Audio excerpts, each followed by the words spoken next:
Ô Ronald, houve tempos em que a saída do presidente da Petrobras, ainda mais involuntária, ela provocava uma reação forte no valor das ações da Petrobras na Bolsa de Valores. E não aconteceu isso não. A saída de Joaquim Silva e Luna, ela mexeu pouquíssimo com o mercado de ações. Porque a queda, se você pegar ali 2, alguma coisa, na queda no valor dos papéis da Petrobras, ela gera uma tendência. Por que os preços do barril, que chegaram a 135, depois despencaram para menos de 100, depois subiram de novo, 115, voltaram a uma redução importante?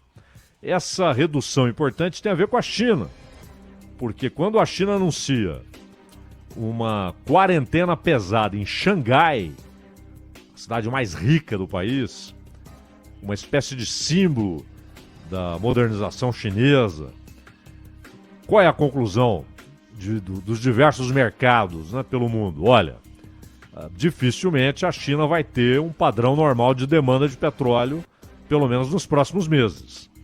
Talvez volte a ter no segundo semestre. Mas neste momento há uma redução importante da atividade econômica na China.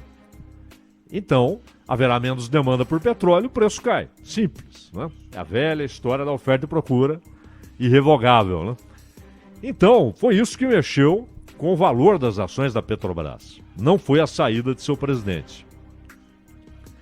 No entanto, há inclusive uma reportagem que mostra a opinião de gente ligada a essas empresas de investimento, né? Uma reportagem da Thaís Carranca na BBC Brasil. E a reportagem muito bem feita porque ela traz ali a palavra de diversos analistas a respeito de qual a visão que os investidores têm da mudança no comando da Petrobras. E vale notar que o sucessor, ele deve ser confirmado no dia 13 de abril, que é o Adriano Pires, que é diretor do Centro Brasileiro de Infraestrutura.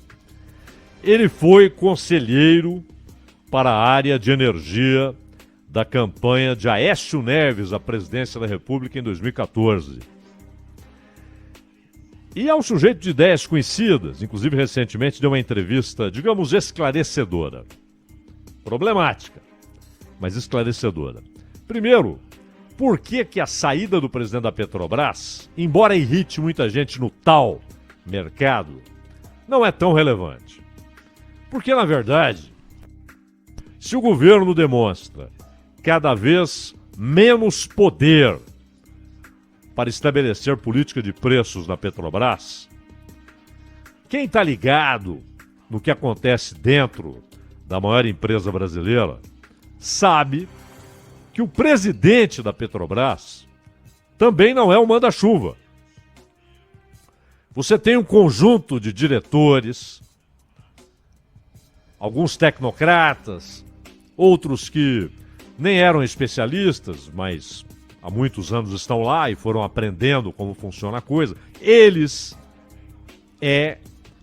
que ditam, são eles que ditam as políticas da Petrobras, de produção, de refino e de preços. São eles os responsáveis por essa política. Não é o presidente. O presidente não é... O presidente da Petrobras não é o sujeito que bate a mão na mesa e diz: vamos agora adotar tais critérios para reajustes de preço de combustíveis. Não é. É um colegiado. E até melhor que seja assim. Uma empresa desse tamanho não deve ficar à mercê da posição de um único sujeito, ainda que seu presidente.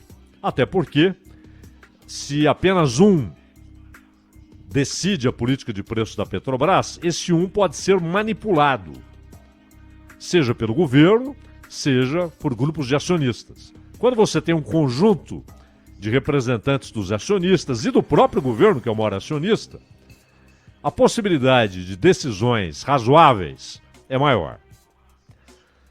Só que a Petrobras e o tal mercado, é sempre bom a gente frisar, porque já virou um sujeito, né? O mercado diz, o mercado pensa, o mercado faz, o mercado não gostou. Isso é manchete em jornais, em televisão, em rádio, internet. O mercado gosta da escolha, o mercado não gosta de tal decisão. Ou seja, é tratado como um sujeito que é basicamente ali um monolito, uma coisa só, coerente de ponta a ponta. Fica parecendo que o mercado tem um único pensamento, um único interesse e que lá dentro, internamente, não há divergências. Pelo contrário, não haveria mercado sem as divergências.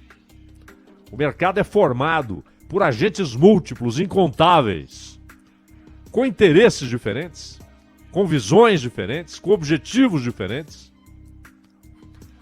Por exemplo, o dólar subiu. Uma parte do tal mercado vai ganhar muito dinheiro porque o dólar subiu. E uma parte vai perder muito dinheiro porque o dólar subiu. O mercado não é uma coisa só, um sujeito de pensamento único. Então esse negócio de a reação do mercado é basicamente a média das reações. E muitas vezes essas projeções feitas por escritórios de investimento, por empresas de investimento, elas logo depois são negadas pelo próprio mercado, que tem reações que surpreendem os analistas, porque ele é necessariamente heterogêneo, senão não seria mercado. São múltiplos, incontáveis, os agentes e, portanto, os interesses, os objetivos, as metas. E as situações positivíssimas para alguns são negativíssimas para outros dentro do tal mercado. Então, imaginar que o mercado gostou ou não gostou. Mas o que eles dizem é o seguinte: na média, o mercado não gosta quando há mudança na presidência da Petrobras por decisão do governo. Porque isso traz a mensagem de que é uma interferência. Mas é gozado isso. Porque a Petrobras, ela é empresa e age muitas e muitas vezes, toma suas decisões, caminha em direções de uma empresa privada, que não deve dar satisfações a ninguém mais, a não ser aos seus acionistas, a não ser aqueles que vão receber dividendos, a não ser aqueles que detêm ações da empresa.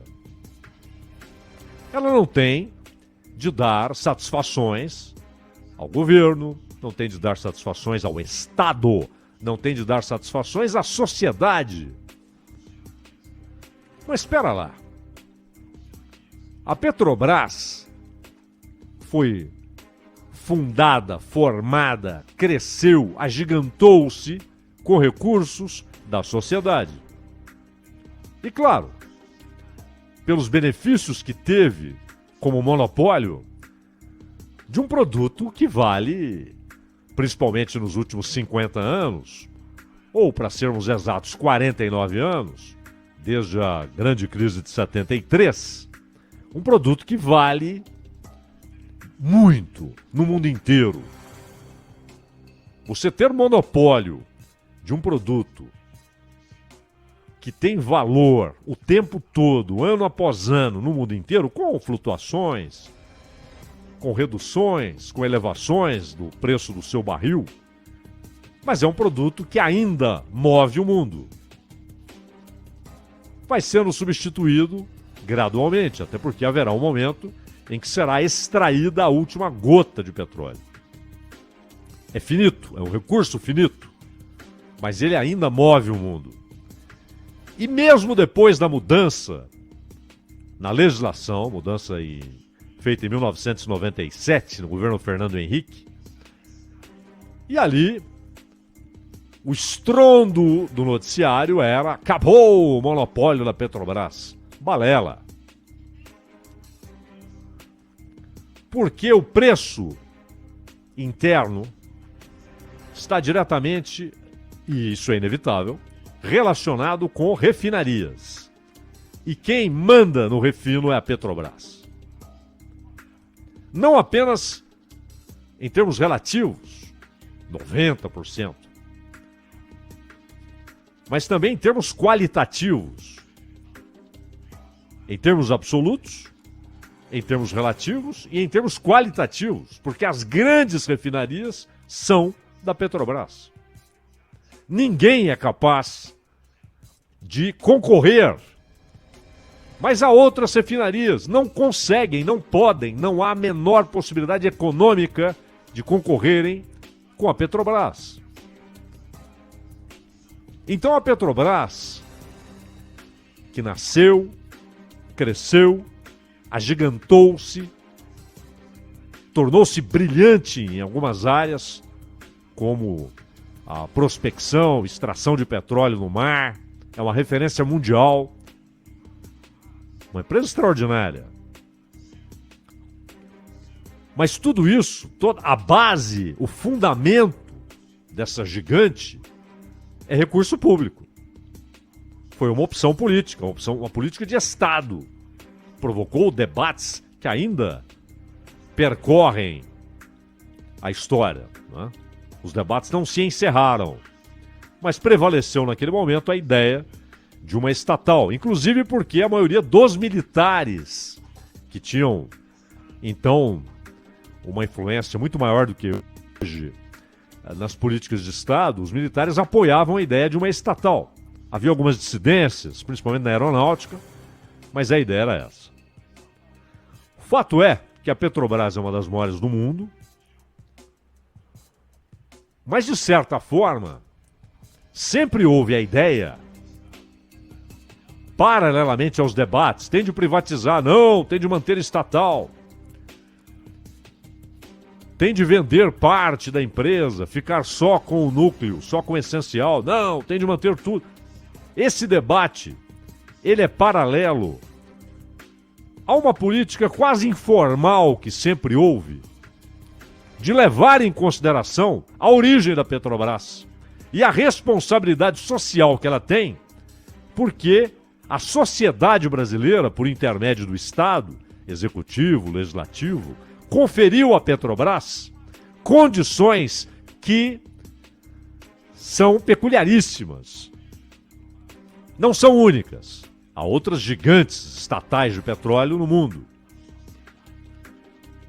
Mas no mercado brasileiro, e aqui mercado não é só vender, mas também a prospecção, a produção, a distribuição.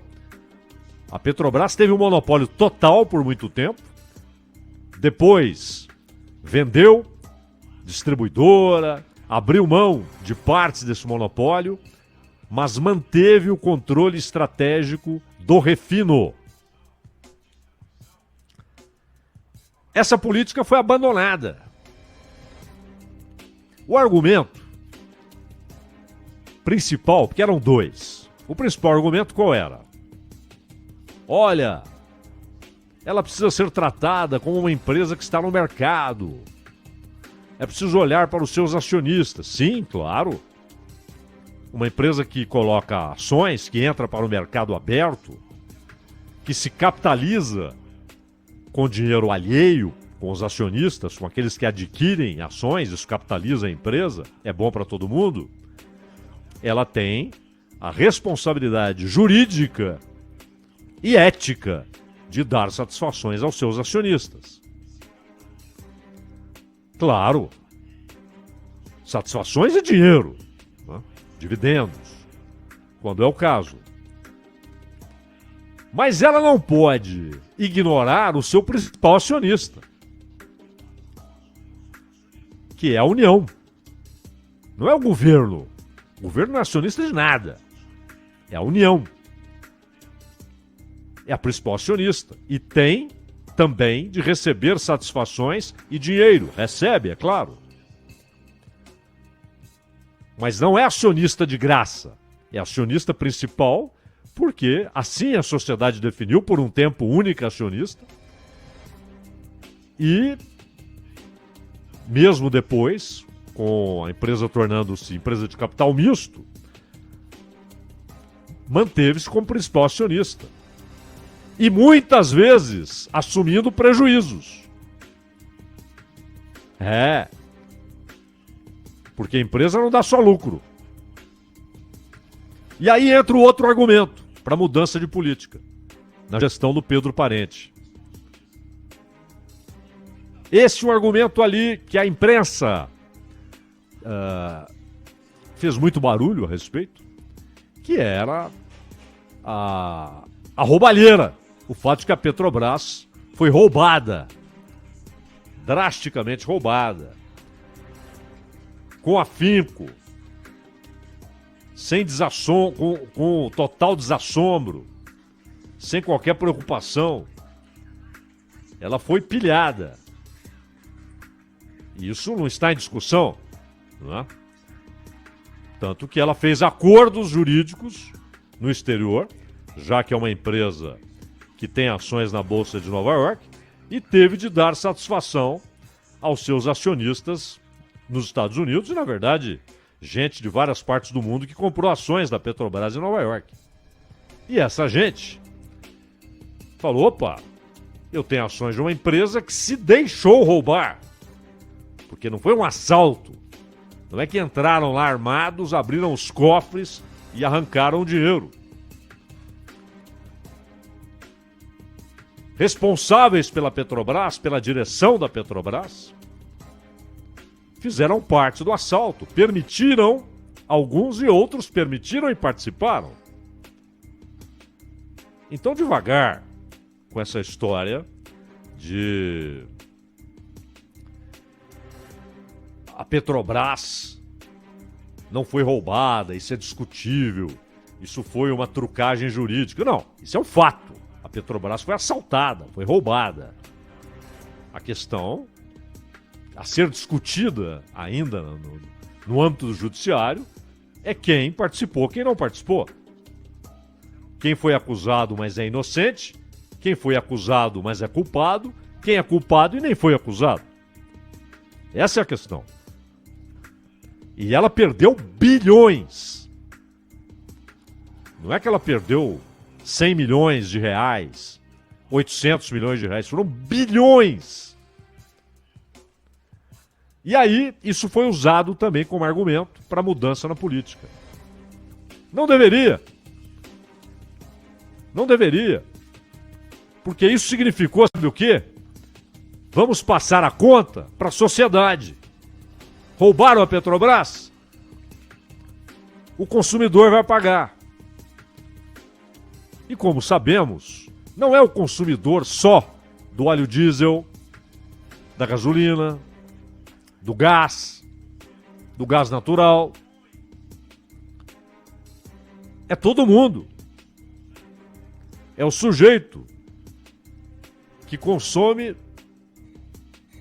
arroz, feijão, carne, produtos industrializados. Aliás, a indústria usa muito derivados do petróleo. Passaram a conta. Foi isso que foi feito e que chamaram de modernização. Não. A perda da Petrobras com o assalto que ela sofreu, com a roubalheira que ela sofreu, a perda da Petrobras, inclusive com decisões erradas, inclusive na política de instalação de refinarias, essa perda seria recuperada, ela seria zerada e depois a Petrobras voltaria aos seus níveis normais de lucro, como qualquer empresa que sofre um dano, seja advindo de um ilícito ou não. Mas a Petrobras é diferente. Ela não é só uma empresa com seus acionistas. Ela é uma empresa com o poder de falar assim: sociedade brasileira, brasileiros, tá aqui a conta, paguem. Então não é a saída do Silva e Luna que mudará a política de preço da Petrobras, porque não era ele o responsável. E não será o Adriano Pires, que deve ser confirmado, se não mudarem aí o previsto, no dia 13 de abril. Pois bem, o senhor responsável daqui a pouco pela presidência da Petrobras, se for confirmado, o senhor Adriano Pires, que foi, repito, consultor do Aécio Neves na campanha de 14, ele solta rojões quando o preço do petróleo sobe. Não, ele não faz isso às escondidas. Ele declara que o Brasil deve comemorar quando aumenta o preço do barril do petróleo, porque o Brasil exporta petróleo. E aí ele diz: estamos no clube da Arábia Saudita. Vocês acham que a Arábia Saudita acha ruim quando o preço do petróleo sobe? Devagar, senhor Gabriel. Devagar. O senhor Adriano Pires, devagar, o senhor Gabriel Leal de Barros, que é um dos economistas que se preocupam com interferências. A Arábia Saudita, olha o nome do país. Saudita, ou seja, é o nome de uma família. Isso foi obra, principalmente do Império Britânico. Um reconhecimento a um grande aliado. A família Saudi tem uma relação com o Estado que não chega a ser ali a do Brunei, né? Onde o país tem um dono. Todos trabalham para o dono. Não é isso. Você tem empresas privadas, capital privado na Arábia Saudita. Mas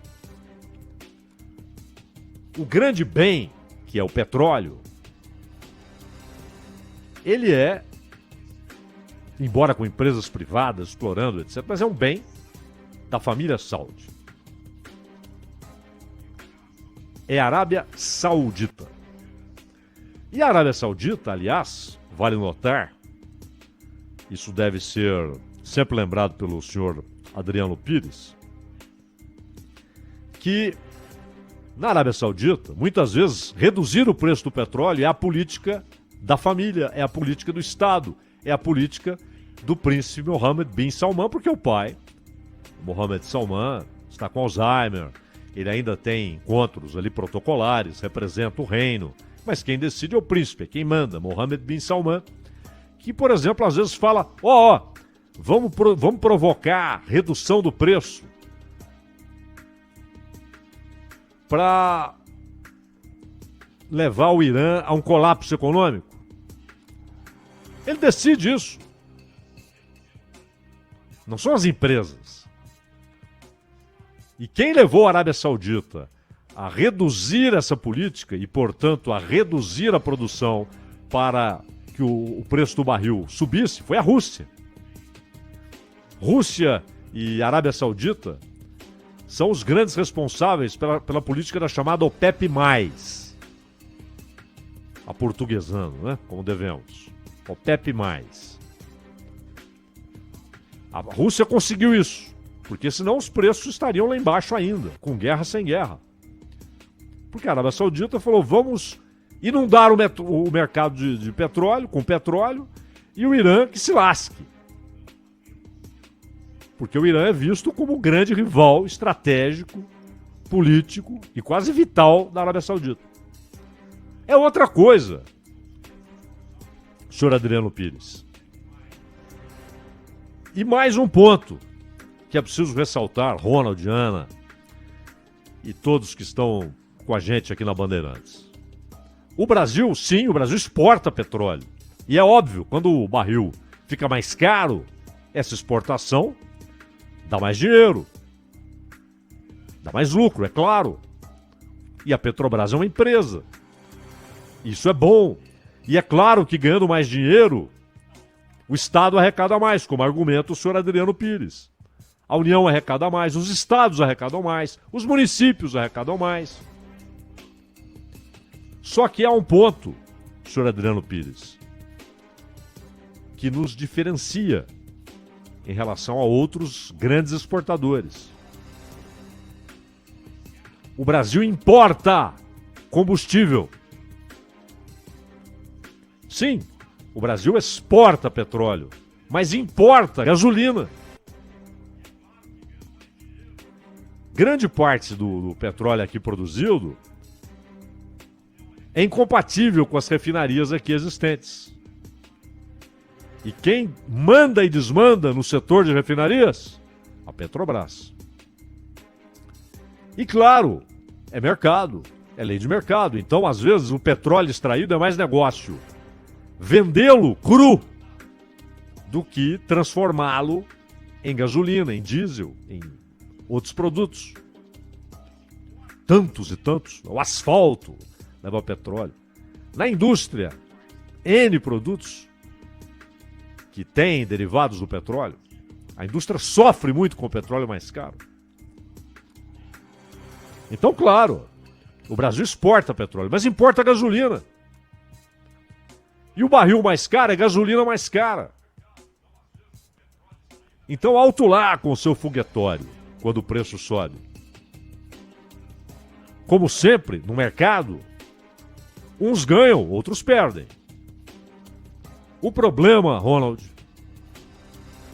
é que nos últimos anos, e principalmente, claro, com a roubalheira cuja conta foi entregue para ser paga ao povo brasileiro. E a mudança na política de preços estabelecida na gestão do Pedro Parente, o que temos é a empresa voltou a ganhar rios de dinheiro. O lucro da Petrobras no ano passado foi maior do que dos bancos. E olha que para ganhar mais dinheiro que banco no Brasil, porque o Brasil é o paraíso dos bancos. É difícil. O Brasil é o paraíso dos bancos. E a Petrobras no ano passado ganhou mais dinheiro que os bancos. Tudo bem, é ótimo que ela ganhe dinheiro. O problema é que naquela história do mercado, sempre, uns perdem, outros ganham. Nos últimos anos, só o povo brasileiro perde. Ronald. O Bandeirantes Acontece, o editorial de abertura, fica disponibilizado para você daqui a pouco nos principais agregadores de podcast. É o Entendendo a Notícia. Baixe aí no seu celular, de repente não deu tempo de você ouvir inteiro. Ou se você quiser ouvir outros temas de abertura aqui do Acontece com o Cláudio Zaidan, você tem a oportunidade de resgatar todos eles nos agregadores de podcast ou no site da Rádio Bandeirantes, lá em radiobandeirantes.com.br. A gente já volta. Rede Bandeirantes de Rádio.